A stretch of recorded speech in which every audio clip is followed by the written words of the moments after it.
Okay mga kapatid, lakad-lakad tayo habang nagtatrabaho kasi malapit lang yung ating diniliberan. Sobrang lapit lang. How far is the lake? How far is The lake. the what? The lake, the water. Oh, only very, not that far. Yeah.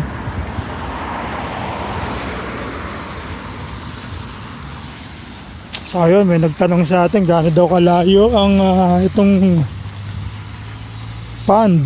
Tawag ko dito pond, hindi lake. Ganda. Maganda dito sa amin sa Connecticut.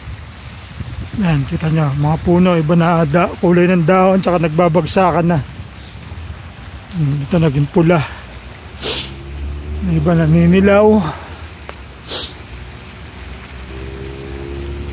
So napakasarap po mga kapatid ng panahon. Nasa mga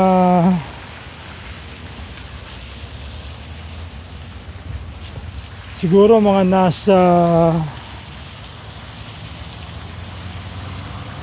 50 something degrees ang panahon, ang weather. Kaya ito ay medyo malamig at masarap. So ito yung park nakalagay. Ayan.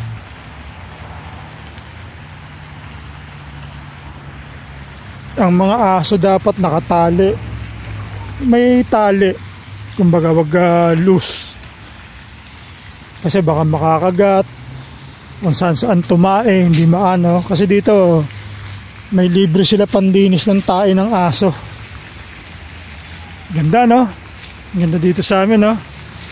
Okay po mga kapatid, so mamaya tayo ulit hindi muna ako nag-aano ngayon, nag-i-invite ng mga pwede nating makakwentuhan kasi napapagod ako. Masyado akong napupuyat mga kapatid. At medyo mahirap. Ngayon, pupunta ako yung isang kaibigan kong Amerikano sa Miyerkules. Iba-vlog ko siya. Matagal kami hindi nagkita noon, lampas 2 dekada. Pero sa Miyerkules pupuntahan ko siya. Kasi malapit na siya.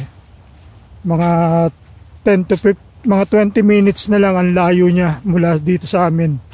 Hindi kagaya dati nasa nasa Philadelphia.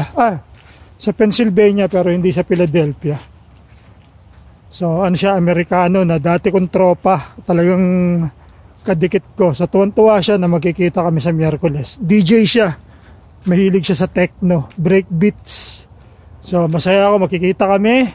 Alam nyo na. Okay po mga kapatid. Paalam!